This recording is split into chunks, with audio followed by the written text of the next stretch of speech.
brat, məhlə çağırır razboka var bu axşam. Sözüm kəsər kimi dəyir dağıdıram, qaçan qaçsın.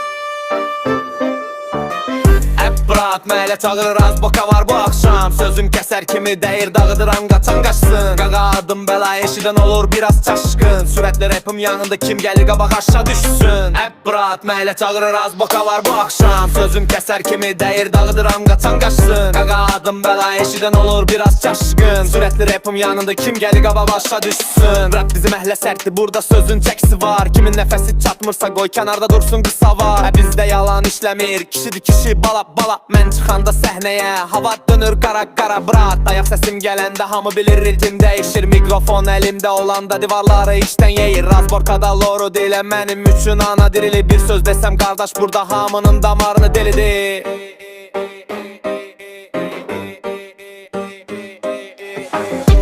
Brat, məhlə çağırır razborka var bu axşam.